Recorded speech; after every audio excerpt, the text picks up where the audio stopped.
We are now joined by New York Times best-selling author Jana Klauer to discuss how eating the right foods can prevent diabetes. Good to have you here. Great to be here, Laura. First off, there's type 1, type 2 diabetes. What's the difference? Yes, type 1 diabetes is an autoimmune disease that often develops early in life.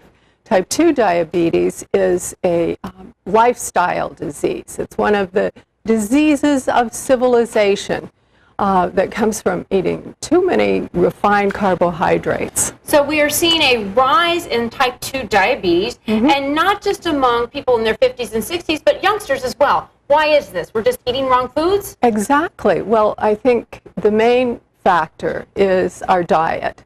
Type 2 diabetes is non-existent in countries where people are lean and eat a more natural diet and have high levels of physical activity.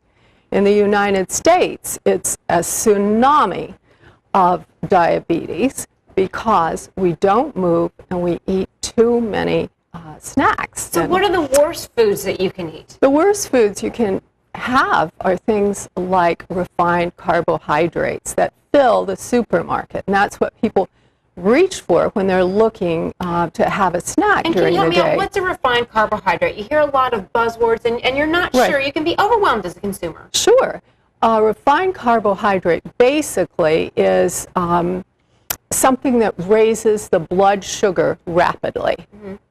So this would be like a cookie or even a pretzel. Some people think pretzels are diet foods, but they're not. They're absolutely not. Right. So what food should we be eating to prevent diabetes? Because you say this is preventable. Type 2 diabetes is preventable. Well, there are a couple of things. You want to make sure that you have protein in your diet. So perhaps a piece of cheese rather than a cookie as a snack. And also fiber. Fiber slows down the absorption of sugar. So if you have an apple has sugar in it, but it also has fiber. So you're slowing down the absorption of the sugar in the apple. What about if you're a vegetarian? What do you do for protein then? Well, there are many plants that have protein. Soy is a good example. All the legumes, all the beans, that would be your source of protein there. Now, there's something called pre-diabetes. What if somebody has pre-diabetes? You know, what can you do if you know you're at risk here? About 35% of the population have pre-diabetes. And so it can be asymptomatic initially, and you would just diagnose it on lab tests. You might notice changes in your skin. That's one of the first. Well, we sometimes see that. It's a condition called acanthosis nigrans, and that's a darkening of the skin around the neck or around the elbows and knees.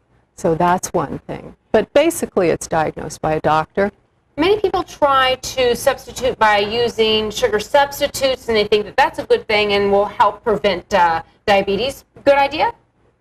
Yes and no. You're not raising the blood sugar, but actually what you're doing is stimulating the palate to crave sugar. So if everything you eat is sweet, and in the U.S. we do have a very sweet palate, that's not a good idea.